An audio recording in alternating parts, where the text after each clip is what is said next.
저 같은 경우도 하는 데를 다녔어요.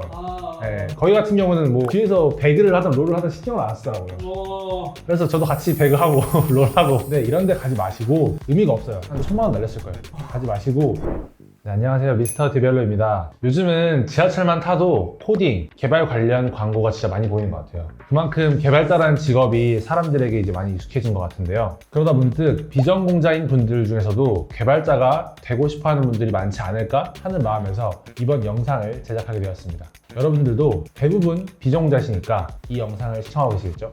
결론부터 말씀드리자면은 비전공자도 당연히 개발자가 될 수 있습니다. 아니었다면 이 영상도 찍을 필요가 없죠. 우리도 비전공자니까. 그쵸. 저도 비전공자. 회사가 개발자를 채용할 때 생각보다 이 사람이 전공자인가 아닌가 이거를 두고 합부를 결정하진 않습니다. 그렇죠. 잘하느냐가 제일 중요하긴 하죠. 맞습니다. 전공은 개발자가 될 수 있는 여러 과정 중에 하나일 뿐입니다. 이 과정에 대한 결과물은 뭘까요? 바로 포트폴리오. 가장 중요합니다. 회사는 이 사람의 전공이 뭔지보다는 이 사람의 포트폴리오를 보고 합부를 결정합니다. 아무리 전공자라고 하더라도 그 사람이 만든 프로젝트의 수준이라던가 알고 있는 걸 제대로 보여주지 못하면은 아무 소용이 없어요. 제가 또 인사 담당하잖아요. 이 경우는 오히려 전공자인 게 더 마이너스예요. 이 정도까지 배웠는데 이거밖에 못해? 라고 하면은 비전공자보다 더 마이너스적인 요소를 받고 바이바이 인 거죠. 비전공자여도 개발에 대한 본인의 생각이 있고 포트폴리오 구성이나 아키텍처 이런 것들이 잘 짜여져 있다면 제 눈에는 훨씬 더 열정 있게 보이더라고요. 네, 여기서 포트폴리오 관련 내용이 궁금하신 분들은 오른쪽 상단 링크에 신입 개발자들은 어떻게 포트폴리오를 만들어야 할까를 먼저 시청해주세요. 돌아와서 우리한테 중요한 건 개발자가 될 수 있을까 없을까가 아니죠. 학원이나 부트캠프 같은 데 가서 몇 개월 배우고 나면은 어찌저찌 개발자가 될 수는 있을 것 같아요. 근데 중요한 거는 어떤 개발자가 되느냐가 핵심인 거죠. 개발자가 되어서도 코딩 쌉고수가 돼서 연봉 1억씩 벌 거야. 그러려면 주말에도 공부해야지. 분과 같은 마인드를 가지고 있어야지만 억대 연봉의 개발자를 목표로 할 수 있는 거예요. 여러분이 견제하는 전공자들은 열심히 했든 안 했든 어찌 됐던 간 4년 동안 컴퓨터, IT와 잔학계나 함께 했던 사람들입니다. 개발자 지망생이 된 순간부터는 항상 이제 겸손한 마음으로 무엇이든 개발적으로 도전하는 마음가짐이 최우선이 돼야 될 거예요. 오케이, 무슨 마음가짐을 가져야 되는지는 알겠어요. 좀 뻔하죠? 근데 그리고 나서 뭘 하면 되냐? 어떤 식으로 나아가면 좋을지 저희가 방향을 제시해 드릴 수는 있을 것 같아요. 왜냐면 학과 어디시죠? 저 건축학과 전공입니다. 또 저도 개발이 아니라 경영학과다 보니까 훨씬 더 비전공자 입장에서 비전공자 분들께 상세하게 저희 경험을 녹여서 말씀드릴 수 있을 것 같아요. 첫 번째, 절대 이론 공부만 해서는 안 된다. 인강만 쳐다보지 마세요. 초보 개발자들이 가장 많이 하는 실수 중에 하나인데 이러면 실력이 절대 늘 수가 없어요. 우리가 TV에서 하는 그 프리미어 리그 축구 선수들 본다고 해서 축구 실력이 느나요? 절대 아니죠. 입만 늘죠. 이 모니터로 보이는 코드들을 본다고 해서 이게 문제를 해결하기 위한 좋은 코드인지 안 좋은 코드인지 나한테 적절한 코드인지 그리고 이 서비스에 적절한 코드인지 판단하기가 너무 어렵거든요. 직접 코딩을 해보지 않으면은 내가 알고 있다고 착각하기가 쉽습니다. 인강이나 뭐 그런 것들은 이미 정해져 있어요. 답이 정해져 있는 건데 우리가 실전에 투입되면 답이 정해진 건 없어요. 해결해 나가는 게 중요한 거지 인강처럼 이렇게 하면 되겠네. 그렇게 하면 개발이 너무 쉽죠. 정해지지 않은 길을 헤쳐나가면서 해결해 나가는 게 사실상 코드를 치는 것보다 더 중요하기 때문에 인강에는 그 요소가 녹아있지 않다. 두 번째로 빡센 부트캠프를 찾아서 몸과 마음을 불태우세요.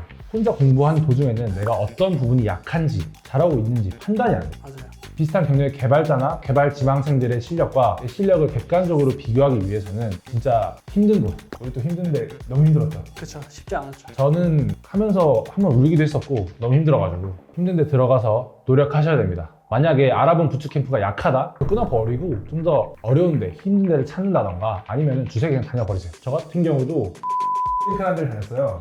네, 거기 같은 경우는 뭐 뒤에서 배그를 하든 롤을 하든 신경을 안 쓰더라고요. 그래서 저도 같이 배그하고 롤하고 근데 이런 데 가지 마시고 의미가 없어요. 한 1000만 원 날렸을 거예요. 가지 마시고 괜찮지 않기 때문에 거기에 가셔서 진짜 2년 정도 마음과 몸을 불태우시면 어느 순간 확 성장하는 걸 느끼게 될 겁니다. 같이 이렇게 진짜 빡세게 밤새가면서 그렇게 뭐 1, 2년간 같이 공부하다 보면은 나도 알잖아요. 이 사람이 얼만큼 잘하는지.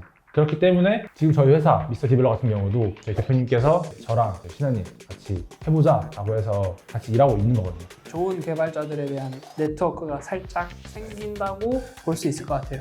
그 다음에 세 번째, 영어 공부를 좀 하시는 게 좋아요. IT 기술들의 원천들은 전부 다 서양 영어를 쓰는 국가들에서 만들어졌다 보니까 대부분의 그 기술에 대한 원문들이 영어로 되어 있어요. 최소한 읽는 거는 많이 익숙해지셔야 돼요. 이거 알면서도 사실 진짜 어려운 거잖아요. 쉽지 않죠. 개발 공부하는 것보다 사실 더 저는 하기 싫고 짜증납니다.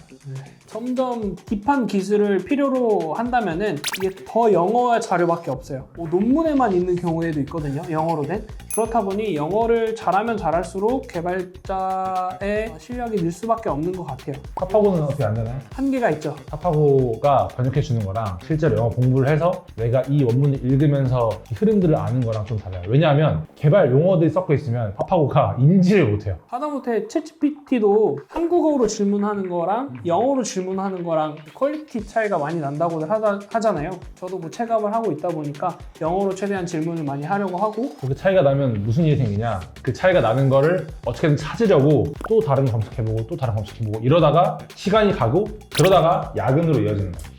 검색 능력 또한 개발 능력 중에 하나이기 때문에 일단 네이버에서 검색하는 개발자분들은 조금은 반성을 해주셔야 되고요.